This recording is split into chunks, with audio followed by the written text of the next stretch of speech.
We all have our inner guidance system, and if I can connect with that inner guidance system, it's going to reveal the purpose for me. So to be authentic, really, you're really connected with body, your emotions, your mind, your heart, your voice, and your vision. You're all connected, and that is when you're really connected to your authentic self. Out of our deepest wounds comes our greatest gifts.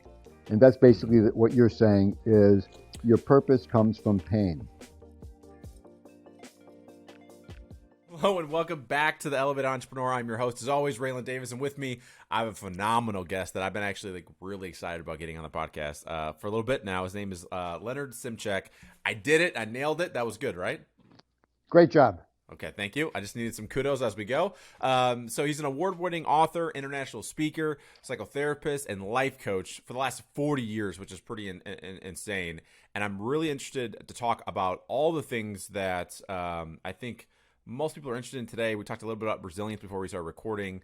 I also saw that you are really passionate about helping men, so I'm going to get into all of that. But first, I want to say again, thank you for coming to the podcast. Hey, it's a pleasure being here with you, Raylan, and I love your message that you're giving out to the audience. Yeah, I'm trying my best, man. Okay, so here's the first question, okay? You've been doing this 40 years. Now, here's the thing. Every other week, I learn something new, and I change my mind about something. And every other week, I even when it comes to what does it mean to be successful, like there's so many things that I've changed my mind on.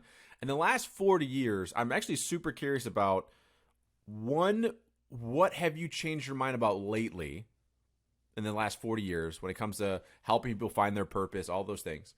And if anything, and then I think the other part of that is obviously, again, what have you changed your mind about recently, but also what keeps you motivated for 40 years? Because I get shiny object syndrome pretty much every other day. So I'm just curious, again, what keeps you on purpose and what maybe have you changed your mind about in the last 40 years? Great question. I know it's a very hard one right out the gate, huh? We're coming in strong. I believe I've been in a shift.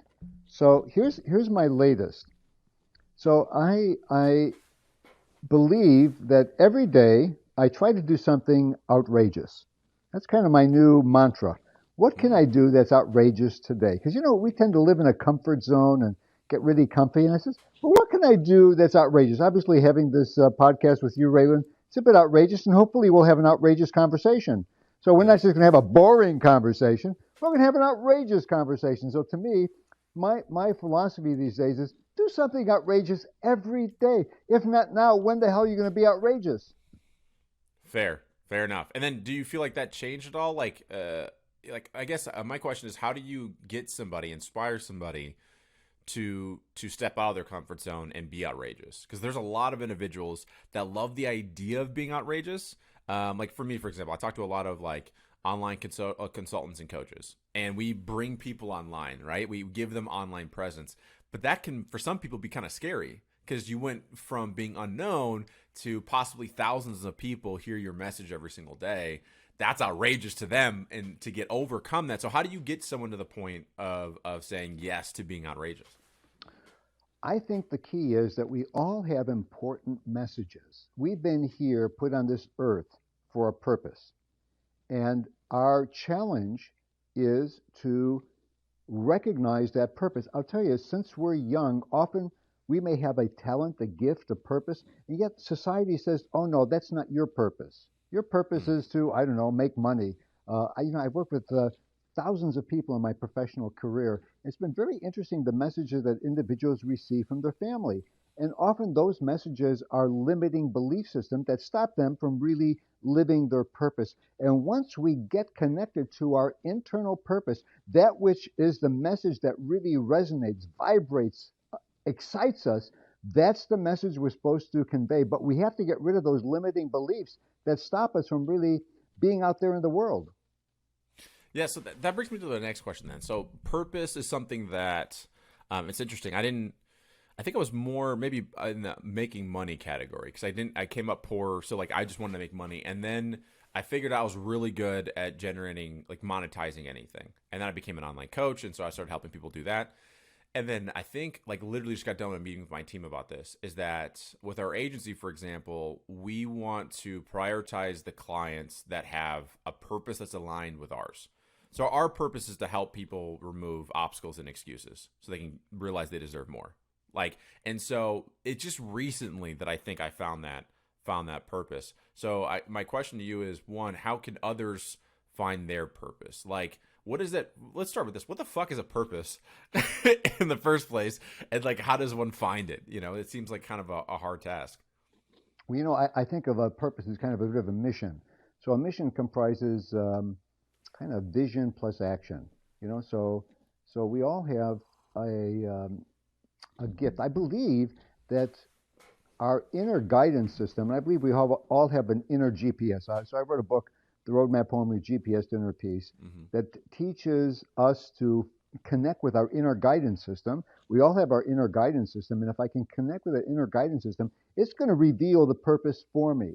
So again, I have to really, be still, really have a relationship.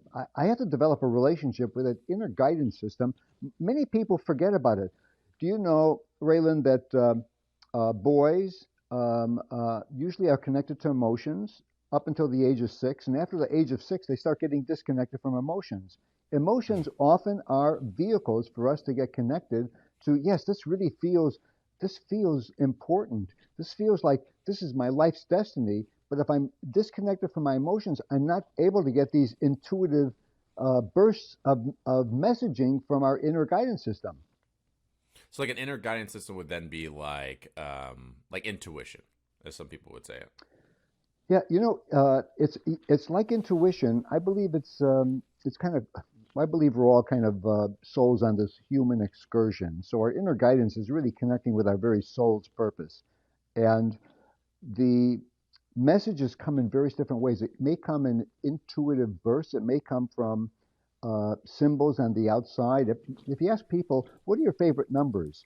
Those people usually have favorite numbers or symbols and messages that come to them. So I always say, if your inner guidance system was going to connect with you, like Raylan, I bet you're very attuned to your inner guidance system. You know when, okay, this is what I've got to do today. This is the message I've got to convey, right? Isn't that how it Yeah. works with you?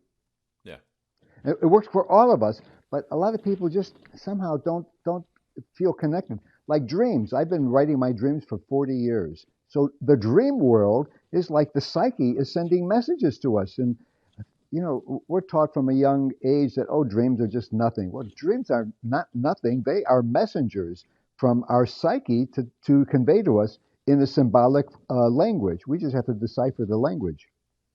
Yeah, no, that's super fair, and I think you're right on the feeling side of it. I never thought of it that way. In that, a lot of again, how we found our purpose was I started looking at all the clients that I've worked with, and like the hell yes clients, Yes. and there were similarities to them all, and they were not money driven, they were impact driven, and then we just kind of formulated our purpose based off who we like to work with, and it just so happened, and then also too, it's like who do I get excited about? Because I don't know about you, but like for me, I've had clients that are just boring as hell.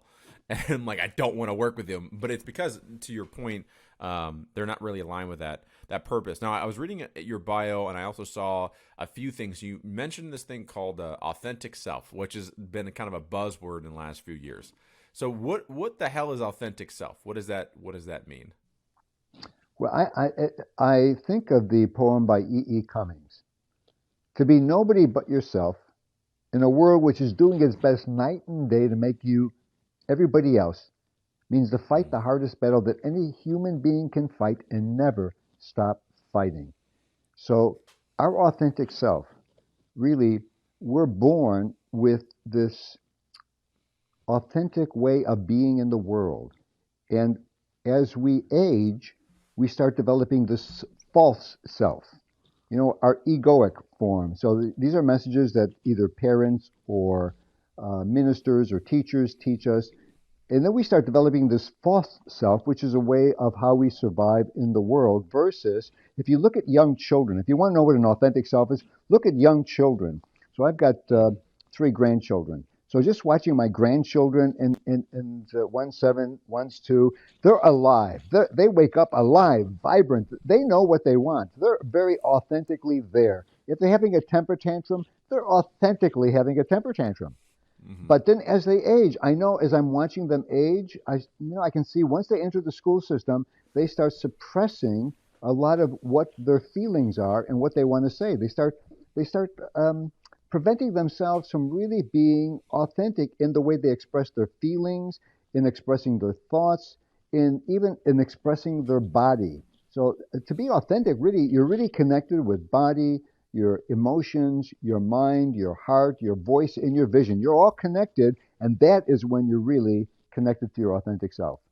So would it be fair to say it's like making sure that all those things are in alignment, and that's your authentic Yes, self, versus yes, like, because what I found, what's interesting, and I don't know if you've seen this in your practice before, but again, with the entrepreneurs that I work with, I've had people give me the excuse, like one of the things that are kind of important when one of the things you want to do is impact more lives is you got to get out there more. You need to make content. You may need to call somebody. You may need to pitch something. I mean, to get you on this podcast, we had to DM you, right, and take a risk. And they go, well, it's not my authentic self to do that. What the fuck does that mean? It's like a cop out, right? So like, how do you know that's, because it's like authentic self, people have used it as a way to be comfortable. And in order to grow, it's almost like this counterintuitive thing. In order to grow and be more of like your authentic self, you got to do something that you're not comfortable with, but also some people use it as a way to be authentic. So I don't know, have you seen that before, or is that something that you've experienced as well, people using it as like a comfort zone thing? yeah. So I'm going to tell you a story that will answer this question. So when I was a boy, my grandmother she grew gourds, like these little pumpkins. Hmm. And they're like little squashes. And she told me that if you put these gourds in a glass jar, it will take the shape of the jar. And sure enough, I put the little gourds in a jam jar, or different types of jars of different shapes. And sure enough, over time, the gourd would take the shape of the jar. And I thought, human beings are a bit similar to that. We are put into this glass house. Our authentic self is growing, but then we're put in these glass jars of belief systems that we're told this is what we're meant to believe. And most of us don't even realize we're in these glass jars. We've got glass walls around us. And our goal is to break those glass jars, to break out of it so we can really authentically start living our life more freely in the world. So it's almost like getting to like, if you could be your authentic self, you have more of a shot of actually reaching your full potential. Absolutely right. I mean, if you look at Maslow's hierarchy of needs, you're going to the, Mm. authentic self is meaning moving to your actualizing your potential. So, yeah, your authentic self is taking you on this journey of self actualization, just to actualize your full potential as a human being. So one of the things I saw too was that you talked, about the hero's journey and some of the things you wanted to talk about in the podcast, and it was fascinating because I hadn't seen someone use the hero's journey in the context of like psychotherapy. I've only seen it from the context of marketing, and also like copywriting and those things. So walk me through how you made that connection of hero's journey, storytelling to, hey, this could actually help people find their purpose, live in their purpose. Because that was kind of a cool connection. Well, thank you. Yeah, I tell all my clients, you are the hero, the main character in your story. And the heroic journey, I put it down to basically four C's, maybe five C's. The first C is a call, then there's a climb, there's a crash. Most clients come to me during the crash. And then there's the crest, where we want to get to the top. And the last one may be the celebration. But, most clients come to me, they're in a crash. Something, they've had a relationship problem, they've suffering from anxiety and depression, maybe they've had some real health issues, they lost a loved one, they're in grief, whatever. They've had a crash, and so I help them say, okay, well, what is your calling? What are you called to do now? And the calling really asks us to find our voice and to discover what is that call that we're meant to be. So growing up, I grew up in your normal dysfunctional family. So it's just my father left the family the first time when I was 6, the second time I was 9. He was suffered from mental illness. There was domestic violence in my family, and so and I survived by being invisible. As long as I was invisible, I figured I wasn't going to incur the wrath of my parents.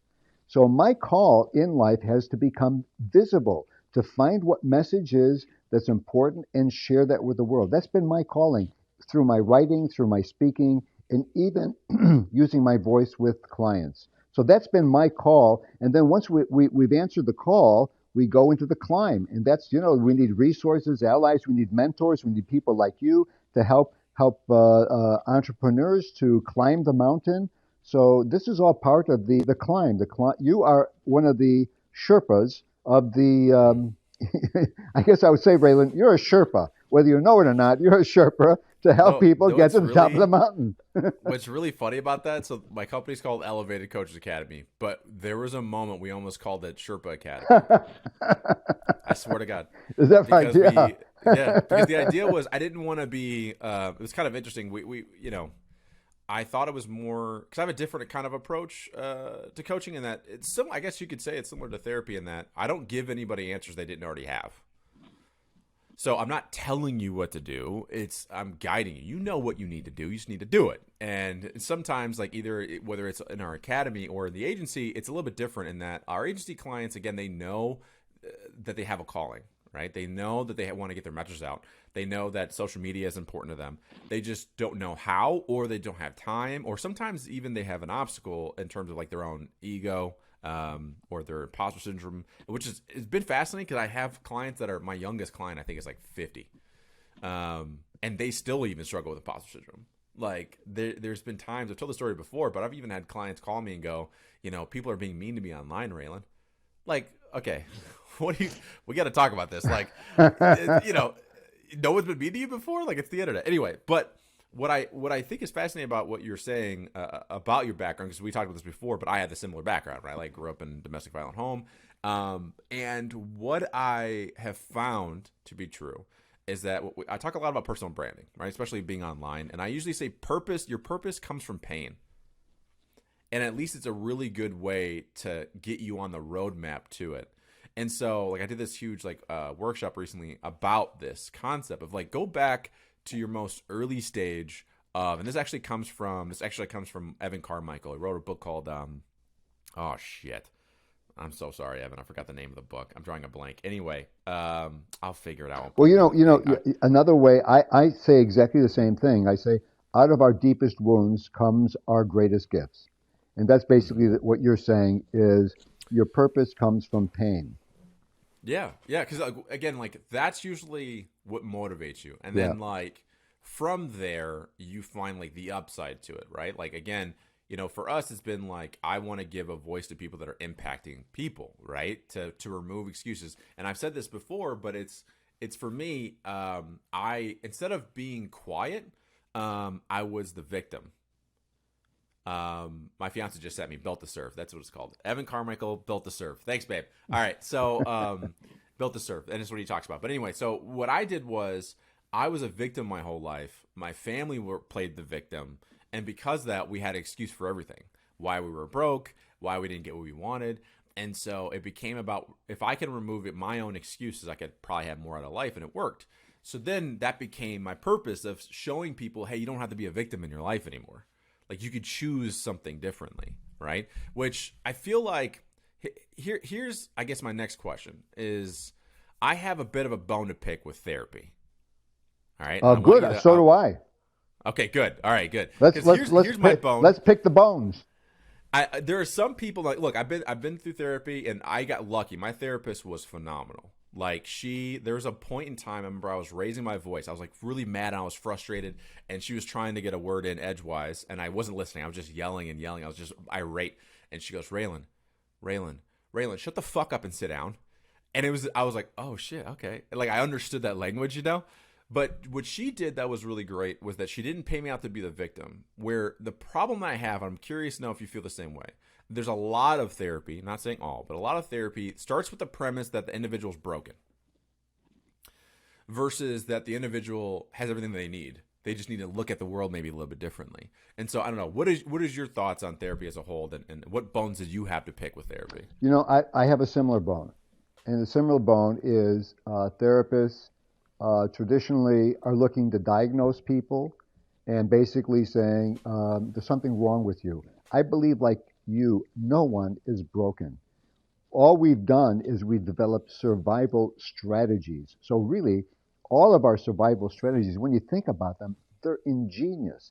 Even if a person's depressed or anxious, These are survival strategies that have helped them overcome trauma or deal with trauma.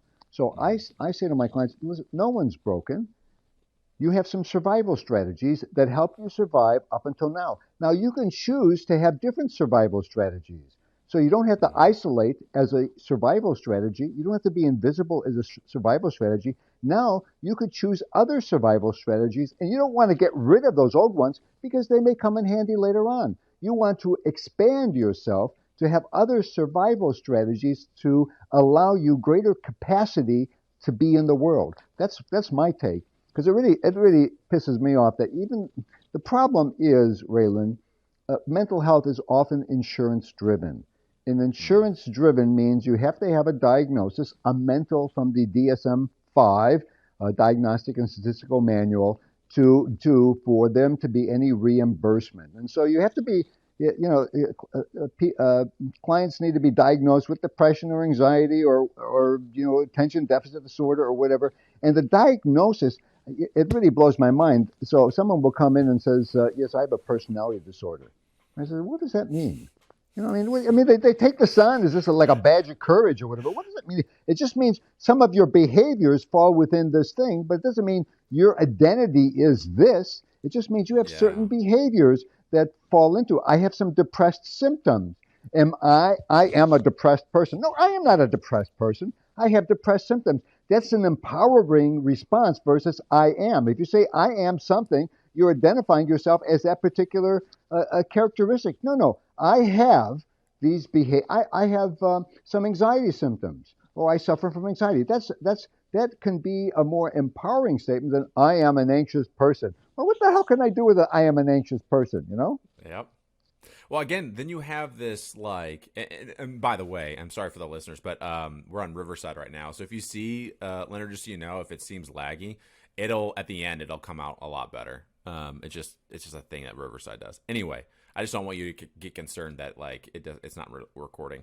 But no, I've had the same kind of issue with people going around. I have anxiety. I have anxious. I'm an anxious person. I am depressed, because that becomes a self-fulfilling prophecy. I remember talking to somebody that was close to, and I love her to death, but she would constantly talk about online about how anxious she was all the time and how she struggled with anxiety.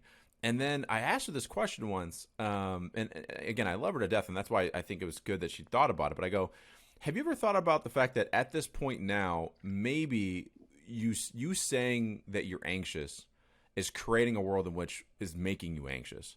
And because you do it and you're getting people that like it and comment and say, hey, I'm there with you, and you have you're almost rewarding the behavior being anxious.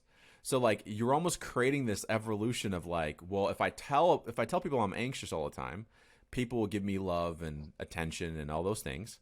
I even may get clients from it. And then now the next situation comes up, and then you get anxious again. And it's a badge of honor when it's you could choose another route. And again, some people, again, I think what I love about what you were saying is the idea of choice. Before, you didn't have a choice in having this anxious reaction to something because it was your defense mechanism. But now that you're aware of it, do you want to continue being this way? Do you want to continue choosing that survival mechanism, as you put it? Or would you like to look at maybe another one? And I love the idea of choice there, because again, what's funny about what you're saying too is a lot of the things that happens around us and happens for us,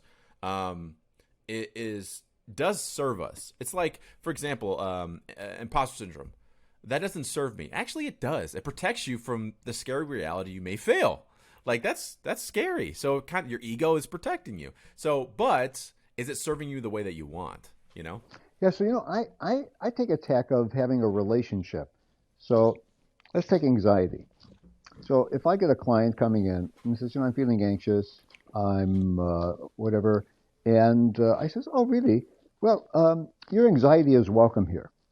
And let's invite your anxiety part to come out into the room. I'd like to meet your anxiety part. So come on out. So obviously, well, what are you talking about? I says, you just got an anxiety part, just a part of you. You got 10 fingers. It's just one of your fingers. Come on out. I just say, come on out. I want to get to know you. And the same thing. Oh, you're depressed part. Come on. I want to get to know you. Let me find out, when did you come into being? When did you first start feeling like you had to really exert your influence. And so I develop a relationship. And then the amazing things is, as I develop a relationship, like with the anxiety part, all of a sudden there's these incredible insights about, oh wow, this is what you were there to protect me.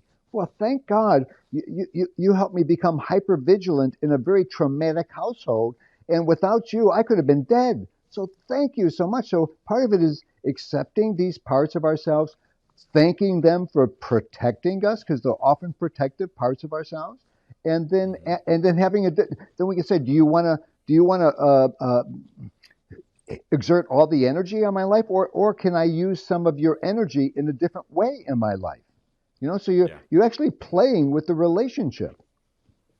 Well, I love that you mentioned obviously the word like energy too, because it really is. It's like you can't be anxious, let's say, have all your time worrying about the future that may never happen, and simultaneously do effective work in the present.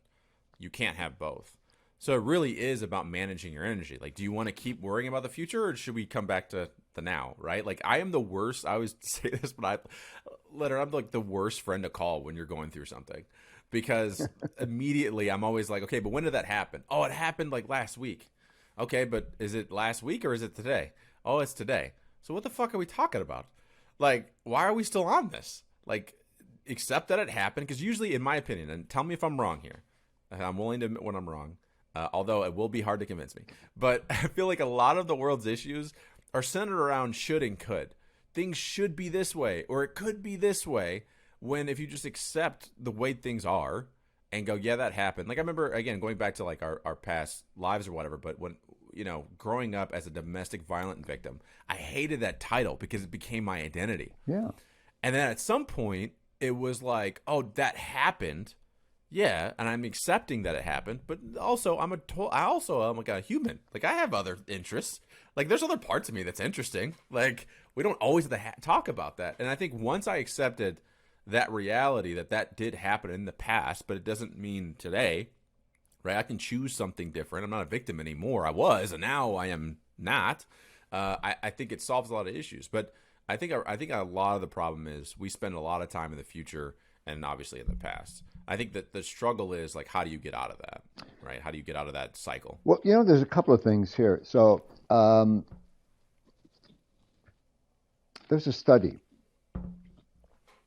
that women in college who were depressed, when they talked to other women about being depressed, they felt better. Mm-hmm. They did another study. Males in college who were depressed, when they talked to other males about being depressed, they felt worse. Mm-hmm. And part of it is us guys have a very difficult time dealing with difficult emotions. And so even if someone's saying to you, hey, I'm feeling depressed or whatever, you start moving into fix-it mode. Yeah. And that's, I mean, as men, we're kind of geared towards fixing things, being successful in the external world. Yet if someone's saying to me, I'm depressed, he's saying something to me about what he's needing from the relationship right now. So I try to go a little, so what are you needing right now? You're telling me you're depressed. What are you needing? Are you needing some support?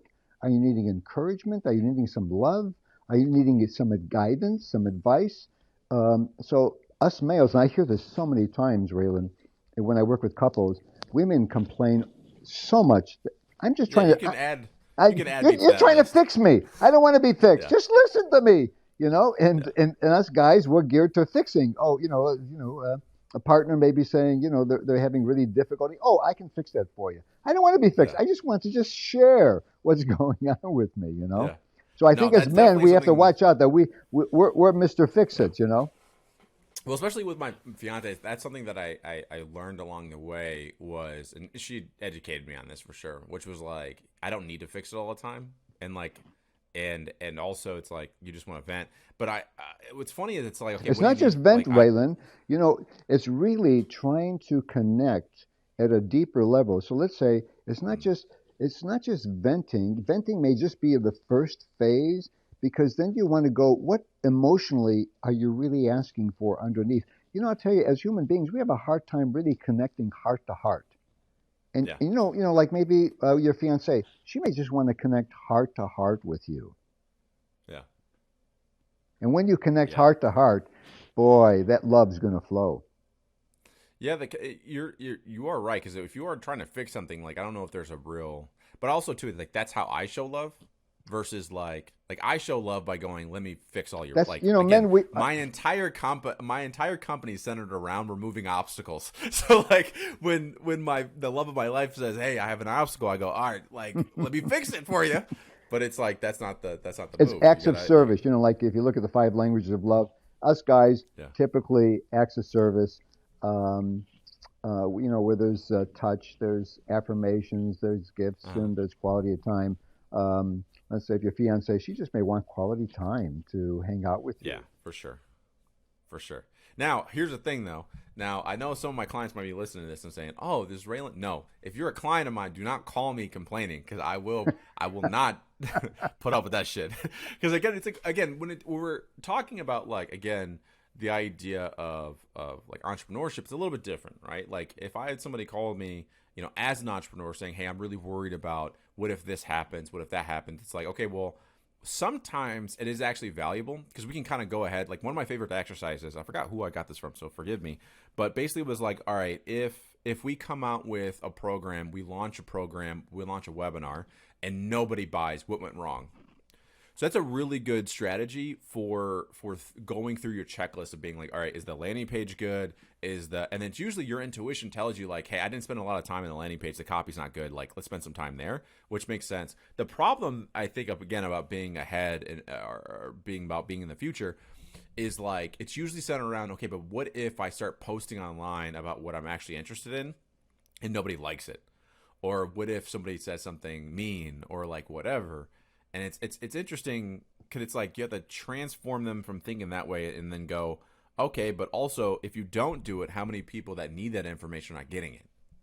So what's more valuable to you? The potential hurt that may never happen of someone saying they don't like your shit, or the person that literally one day goes, Leonard, I like your post today, saved my life. Which one's more valuable? You know? Sure, of course. I mean, obviously, touching someone's heart, mind, and soul are the most important. But So the other okay. thing too, though, Raylan, I think part of the coaching, I want to go back to the second C. There's a call to climb, and that is if someone's having difficulty. Let's say someone crashes, you want to take a look at what strategies they crash. So what happened? Did you have faulty ropes? Didn't you have a roadmap for climbing? Did you take the wrong route? I mean, you want to investigate. If someone crashes, you want to say, well, Mhm. what happened for the crash? That's important because otherwise you're going to crash again. Yeah, and again, like I think what I have found is the tactical side of entrepreneurship is important, right? The where to post, how to post, Of where to get course. leads, all those things are important. But oftentimes, there's so much information out there. You know what to do. You're just not doing it, and that's where the fun gets. It's like, why aren't you doing the things that you know are going to impact your business? Are you afraid of success? Are you afraid of failure? Are you afraid of being told no? Like, what is the thing? Because again, I know so many people that are brilliant in terms of like their skill set. They're just petrified of the what ifs. And I've been fortunate enough, I think, and you saw that video I posted a while ago on resilience, and I'm fortunate enough to be too dumb to know I can't do something. And I'm like not smart enough, I guess, to stay down when I fail. And so I think one of the things that I've been trying to do is get people to think less. Okay, so I think I the problem is thinking. when I saw your video and you says I'm resilient because I'm too dumb to know, Yeah. and I thought to myself when I heard that, People hate when I say well, that. I can't wait to you're hear you say missing it. an Yeah. important ingredient. Hmm. So it's not that you're too dumb to know, but your inner guidance is smart enough also to know. So Mm. you're too dumb to know, meaning your intellect, your belief system is too dumb to take in all the other shit about people saying, oh, what, you're going to fail or whatever. But there's a genius within you that does know, and that you tap into that genius within you that knows how to survive in the world. That's the resilient part too. Mm. Yeah, that's a good point. And it's also 'cause I have a lot of friends that like language is really, really important. Like I'm a full believer of that. And I've had a lot of friends go, Raylan, I hate when you say you're too dumb because like you're not dumb. I'm like, I know, but I'm wording it in a way that I think other people can Well, I understand. think you're trying to be provocative, and I think Yeah, that too. you I can Yeah, tell that you're too. a bit of a provocative Yeah, guy. So yeah. I'm going to provoke Um, you to get you to think, and so you're using it as a provocative statement to get people to think. mhm, So even if someone yeah. says, just like with me, it says, "Well, I don't know. I understand what you're trying to say." It says, he's just trying to provoke us into thinking, and you did. You provoked me to thinking. Well, what is resilience? What resilience is that I have these survival skills. I'm able to survive because my survival strategies are so attuned that we can quickly read a group, a family, a situation, and know what I need to do to survive. Mhm. Okay, so the next thing I wanted to ask you about, speaking of like relationships and men, is I saw you do some work with men. So my first question is, there's been a lot of talk. There's been a lot of individuals reaching out to men, and I don't know. I guess I just didn't realize maybe how fucked up we were as men. Like I think in this day and age, I feel like men are lost. Men are in eh, crisis. yeah. So talk to me a little bit about that because my sense is this, and I'm curious to know how off I am on this or if I'm on the right track. I feel as though that men are in crisis or men are lost simply because of a lack of purpose. But remember back in the day, I wasn't that fucking old, but there was a time in which you would become an apprentice somewhere for 7 to 9 years, and then you would do your entire life working on this thing, and you had something. It was yours. You were a master of crafts. You were like you made swords. You did pottery. Like there was something that we did that was ours, and then something happened where everyone got really, maybe it's the rise of the internet, I don't know, but like we became obsessed with the quick wins, the hacks, the this, the that, and it's like meaningless versus like I think we've gotten away, and not just men, I think women too to some degree have gotten away from mastery and like finding purpose through doing hard shit for long periods of time and being obsessed with growing that skill. But anyway, how off am I on that, or what would you add Well, I'm to going to that? take a different tack, and I'm going to talk about why men are in crisis. So, Yeah, men are in crisis because men, you are told that masculinity is toxic. You're also yeah. told Now, to be yeah, strong, yet also gentle. You're told to be competitive, but also cooperative. You're told to be protective, but not over controlling. I mean, with all these yeah. messages coming to us, and there was a time that a man knew what a man is. Now, well, what the fuck am I supposed to do? Am I supposed to be listening? Am I supposed to be fixing, giving advice?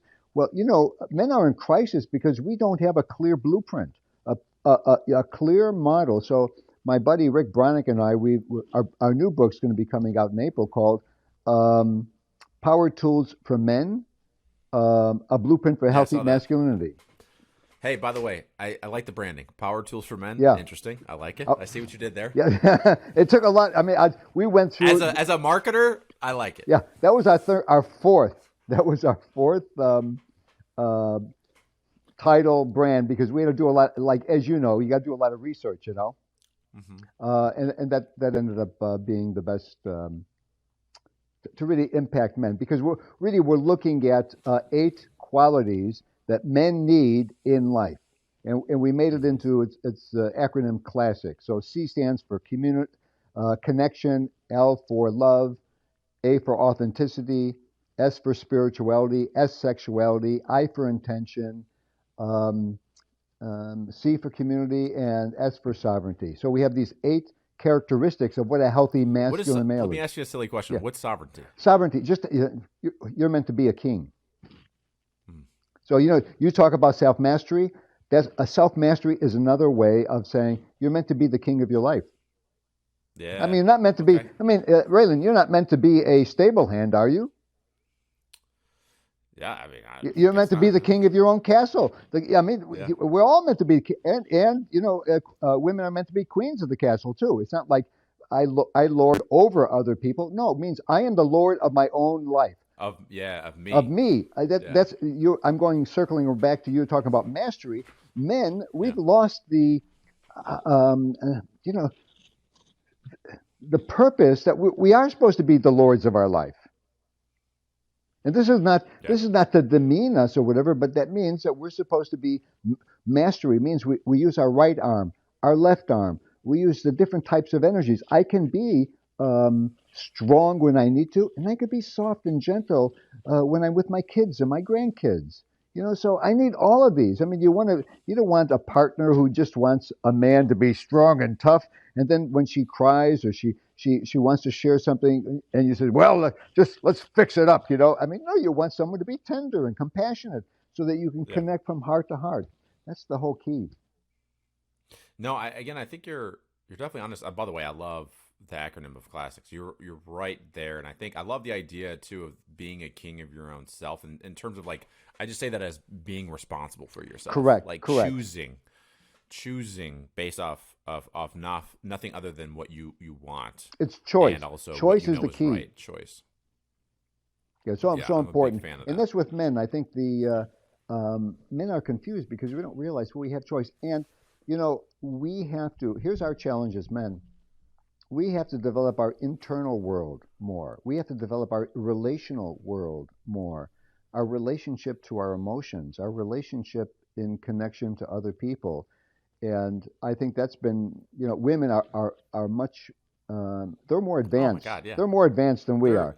they're like experts at it, and we're like fucking Neanderthals. I like, but what's interesting is, and maybe this is like it's a bigger conversation, but I think part of my issue with emotion, and I learned this actually through therapy, was that my issue stemmed from growing up with a single mother. Because you remember, like my father went away to prison for domestic violence, and so whenever I got angry as a kid, like 7 years old, temper tantrum, right? Oh, you're angry just like your dad. Well, then I started associating anger with like I precisely remember that I equated anger to if I get angry, I can't get mad because I may end up being like my dad. Like I literally, as dumb as that sounds, in my head I was like, oh, I can't get mad because I'll be like the Hulk, and then I'd start hitting women for no reason. Like I thought that's what that meant, and so I kind of instead of we had this ongoing joke. A friend of mine, shot at the Jolly, as kids we used to say, just bury everything down deep. How do you deal with a situation? You bury it down deep, and you just lock it away. You shove it down, and you just pray that it doesn't come up and bite you in the ass later on, right? And I think you're right. Is that we weren't emotionally intelligent, and I think I was fortunate enough that I was in sales for a long time, and so I could read other people's emotion because remember it's a defense mechanism. Yeah. Like growing up, and you have to in domestic violence situations, you have to read the room. Like I had to say, what kind of mood is my dad in right Right. You got now? to have your What antenna kind of up. You have to be hyper vigilant. so the nice thing is it helps me a lot with sales and marketing because I have to be truly empathetic. But what I didn't learn until later in life was my own emotions. How do I feel in this moment? Why do I feel this way? What triggered it? And then what to do about it. And just now, until recently, I got really big into this guy named Michael Singer who wrote The Untethered Soul. And basically, Oh yeah, I've read the Untethered Soul, and then he's got I have his other book, it's the sequel to it. Great yeah. books. But, I found that book later in life, and then I was like, oh, like, yes, feelings are important, but then the thoughts that are associated with them, if you just observe them, eventually they start to go away. And you realize that, oh, my thought pattern is creating this emotion, which is then preventing me from living the life. So anyway, but to your point, though, like I was trying to say is that, like, just men are, I think we're just Neanderthals. Well, I would agree. I think that when it comes to emotional intelligence, we are because we've been shutting down our emotions since we were 6 years old. And when you think about it, girls have been playing in the realm of playing with dolls and house. So they've been playing relational games, Mm-hmm. whereas boys start playing competitive games. So you give two boys a ball, and they're going to be competing with each other pretty soon. Yeah. So I think the key is that we have a lot of catch up to do in the relational arena. In emotional intelligence, it really is two things. One is I become intelligent about my emotional states when I'm sad, when I'm anxious, when I'm ashamed, when I'm loving, when I'm joyful, and I know how to shift those emotional states. So not only I become aware, but I know how to shift them. And the second part is I become aware of other people's emotional Mm-hmm. states and the relational emotional state so I can shift it. So I mean if my hand is on a stove and it's starting to burn And if I'm not, and if I'm numbed out, I'm not going to feel the pain, so I can take my hand off the stove. I have to feel it, so then I can have a choice. What do I want to do? I smell something burning.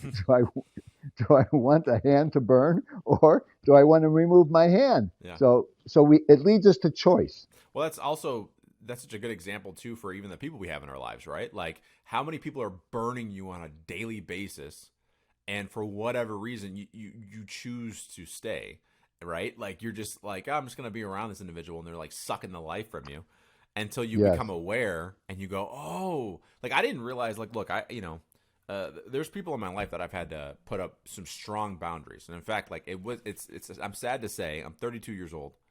And I think at the age of 25, I learned about boundaries, maybe 26, 27. So later in life. And I go, oh, I could choose not to I don't have to answer this call. I don't have to, you know what I mean? Like, it's so interesting that, like, some of these basic life concepts we have forgotten. And I think things are, I don't know, maybe I'm just being dramatic, but it feels like it's getting worse because of social media. Like, boundaries are slipping away. People don't know how to, like, operate, and I think, like, I don't know what the problem is, but I've just noticed it time and time again. People that should know better are just not doing the basics. And again, like I said, I learned late in life about the idea that your feelings shouldn't choose for you how you live your life. Again, I learned that late. And I'm sure if I learned it late, I'm sure there's plenty of other people that have learned it late as well.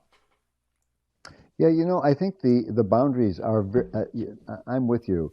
Boundaries, especially with social media, and setting boundaries even for our work. So I use the Pomodoro method. I don't know if you're familiar with the Pomodoro method. Oh, teach me. So Pomodoro method, I use it when I'm writing. So I set the timer for 25 minutes, and then when the timer goes off, I take a 5-minute break. Mm-hmm. Go back for another 25 minutes, 5-minute break.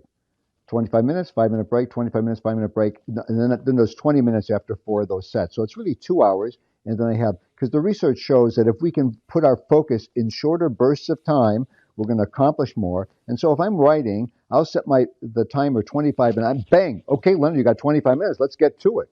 I set a boundary. That boundary helps me do my work, really get really intensely focused. I just got 25 minutes. Then I take a break. So I use that in my writing work, and I find it extremely helpful. Probably for those people in business, you have to give yourself little 25-minute bursts. Yeah. So then walk me through that versus like deep work. Because what I've always found, like for me, like let's say I'm learning something new, or like one of my favorite things is like I don't just read books, I usually decode them. So I highlight things, I'm writing my own thoughts on it, but I set a timer like when I go into those sessions for 90 minutes. And I go, I'm not fucking moving from this chair.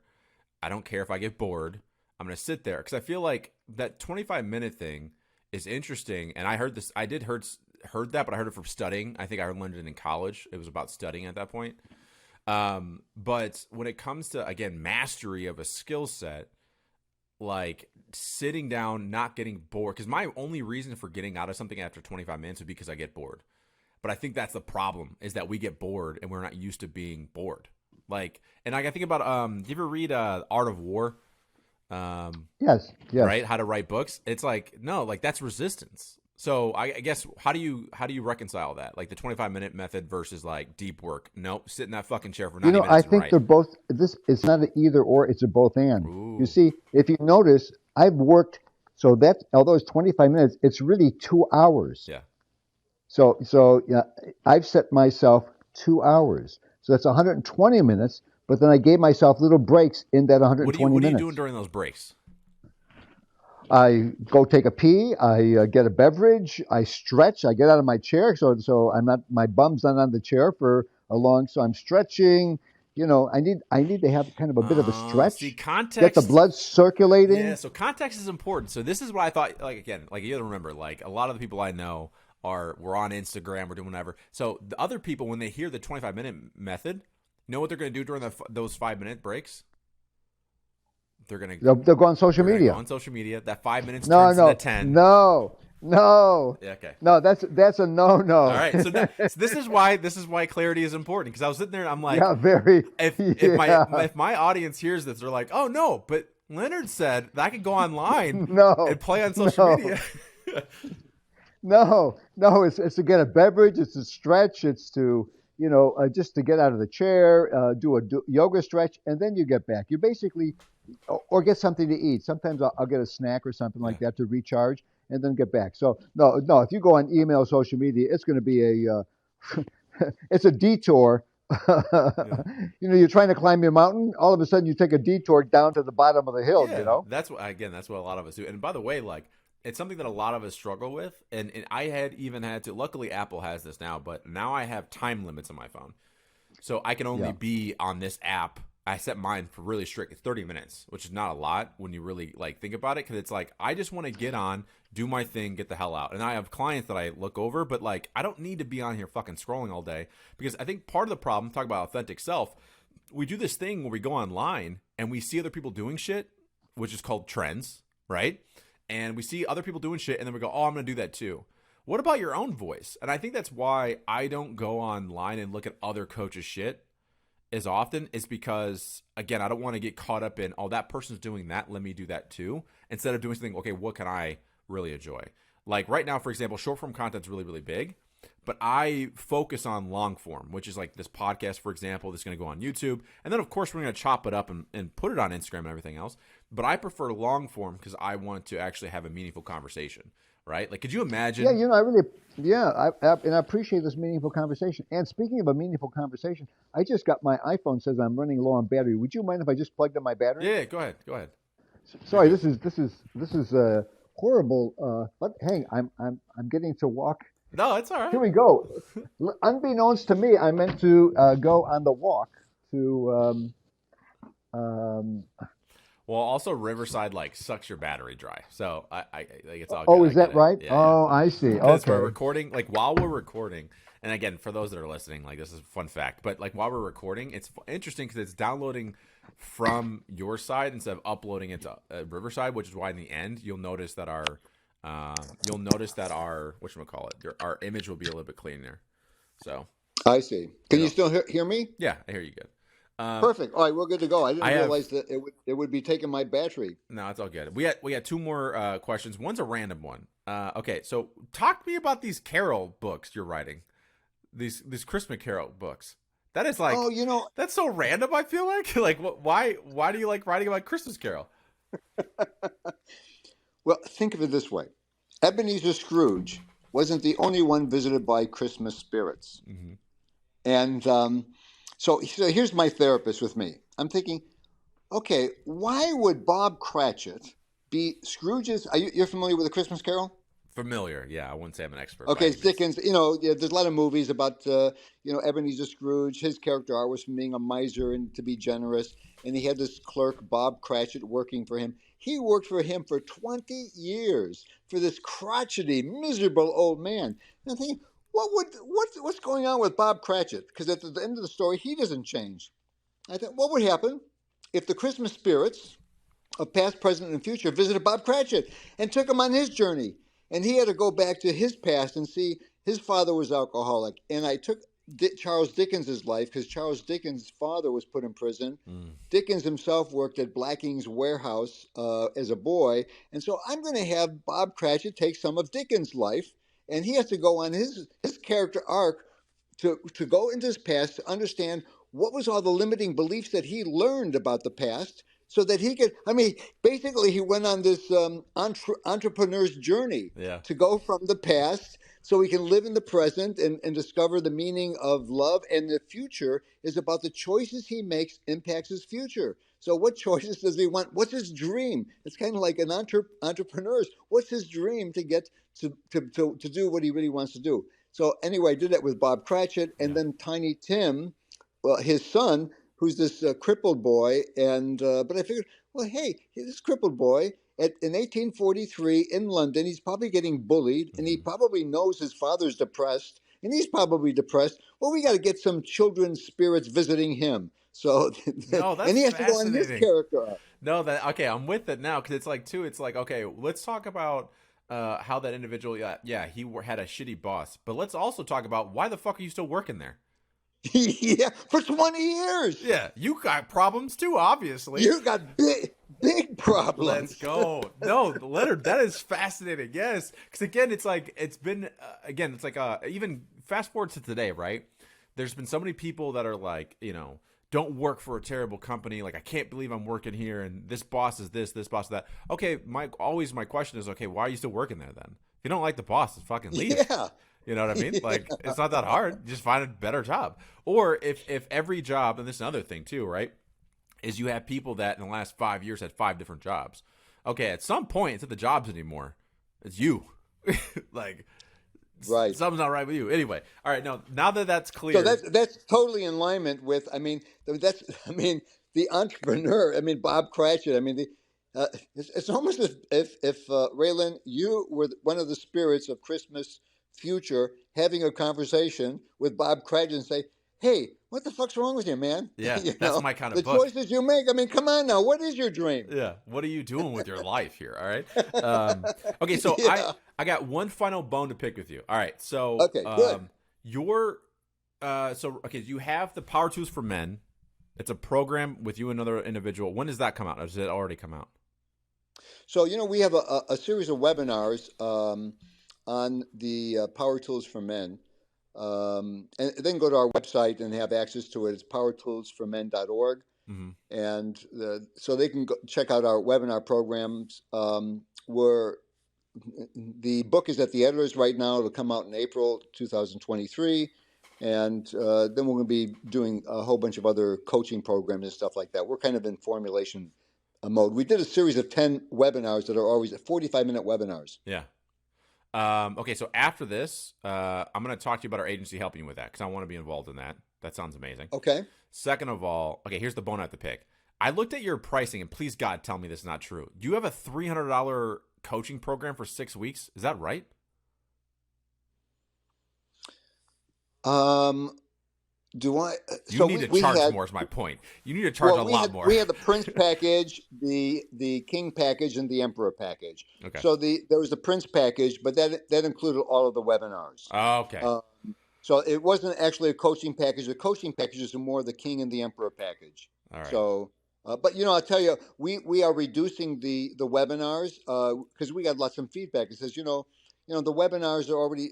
We're going to reduce the webinars so we want to get the information out. Yeah. But then we're developing a coaching package that will be more. And I'd like to have a conversation with you about that. Yeah, because what I would love to do, and this is for everyone. My whole thing is, and this is partly why I do this podcast, is because I want to show other coaches and entrepreneurs like the process of getting to this point, right? And I think would be my strategy: is the two of you create a show like this, and that becomes the content. So every single week, maybe it's a new concept, and it's kind of like your webinars, but because you could even have similar content. The webinars to your content you do for free on YouTube. But what's the difference? It's the access. It's being in the room. It's being able to ask a question, right? Like, let's take an example of somebody, he's not in your space, but he kind of is. And again, if you don't like him, don't take offense to this. I'm just using this as an example. Like Jordan Peterson, for example. He's got millions and millions of followers. Right? And then he's also posting tons of the same content. And then I went to one of his lectures. It's similar concept, but why did I pay the $300 to be in the room? Because I was in the room, right? And you get to ask a question. Were you in person, Raylan? Yeah, or in person. Are you in person? Okay. Yeah. But that's just an example, right? And obviously you could do it to where if you did it on webinar, then what you do is you do a section where it's, let's say, this is what I would do anyway. Your YouTube content is the show between you two, and you're helping people generate impact, which is your brand awareness. You're gonna get tons more leads that way, but also brand awareness. Then when you do the webinars, now those people funnel into the webinars, but they pay to join them. Why? Because yes, there'll be 20 minutes of just back and forth between you two. But then you leave 40 minutes to 60 minutes of Q&A. So now, and then, as it grows, then people, again, pay to be there, but also you can then go through the list of questions, and now it's customized. So what they're paying for, again, is access to you and also the ability to ask questions. And then you turn that into a group coaching model, and you kind of go on and so forth. So we'll talk after this, but I think what you guys are doing is really good. Anyway, where can people find you? This was tons of fun. Let people know where they can find you.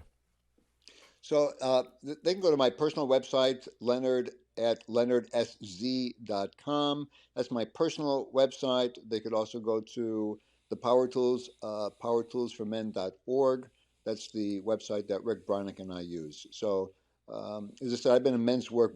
Rick and I have been in men's work for 35 years. So, and I've kind of specialized in male psychology. Mm-hmm. And, so anyway, I'm very passionate about men because I think we're getting a bad rap in the sense that we're getting a bad rap because we're not acting the way we should be acting, but there's not a real sense of compassion for our journey. Mm. Yeah, I'm with you there. And also, too, it's like, and I'm also very passionate about what you guys are doing with that. And that's why I said before, like, I want to see if our agency can help you, because I think about the journey of becoming a husband, right? How do I be a good partner? Like, that's a journey. And then I became a father. So I have a 3-year-old son, or 4. Oops, he's 4 now. But even how do I be a dad? Like, especially since, again, my dad went away. So it became this whole new thing of like, how do I, and I have a son, which made it even more fun, but also it's like, okay, what do I do with his feelings? Like, how do I address this? How do I address that? And so one of the things that I end up doing, but again, this came from like me reading books and just kind of thinking about it like a coach, but we just came up with the 3 rules. So we have 3 rules for the house. Listen, be kind, have fun. And it goes in that order. So if you have the first 2, you can have the third, but so it becomes this thing. If he's acting out, it's like, okay, are you listening? No. Are you being kind? No. Well, then we're not having very much fun right now, are we? No. Okay, so what we should do? And then we go back to that. So anyway, I think as he gets older, I'd add one other rule. Yeah. Can I add one more rule? Yeah, of course. I like listen. I like be kind. And are we having fun? I would add another rule. Show love. Show love. Yeah. So you can be listening, you can be kind, having fun, but can we show love? You're showing love. Your son wants to know that he's loved by you. Yeah. Well, that's the one thing too. That and Raylan. By the way, I did a TEDx talk in the age of superheroes. Where are the fathers? It's been listened by over 110,000 viewers. But if you watch that, you'll see all the statistics that demonstrate about the impact and the importance of fathering on children. Mm-hmm. I'm a big advocate. I was a stay-at-home dad for a year when my kids were young, and I lived in Australia. I'm a huge advocate for fathering because it's so important. This year there's over 700 mass shootings, and the majority of those 99.9% of the mass shooters are men. And the majority of those mass shooters come from either fatherless homes or homes where there are absent fathers. So, the importance, Raylan, what you're giving your son is gold. So, it is, you can't give him anything greater than your fathering. Yeah. And that was my biggest thing was, one, I was obviously going to be in his life. That was the most important thing to me. And then 2 was I'm never going. I had a really good. We'll end on this because we're running long. But I asked for fatherly advice from someone, and he told me he had like 5 kids, and he goes, Raylan, no matter what you do, you're gonna fuck that kid up. All you could do is try your best. Doesn't matter. You could be the most perfect dad in the world, and he's gonna go to therapy talking about how he had the most perfect dad in the world, and that's why his life is so hard. Regardless of what you do, that kid's gonna be fucked up, so try your best. And I don't know why, but it helped me so much. I was just like, as long as I show up and every day I try to be a little bit better than the day before. And also I'm competitive, and like I think of things like sports, right? And it's like, you don't just wake up and become a black belt in jiu-jitsu. I'm not gonna wake up one day and be a black belt in fatherhood. No. Anyway, this was amazing. I learned a lot. I appreciate you. And for those that are listening, please go check out my boy. He's amazing. Thank you.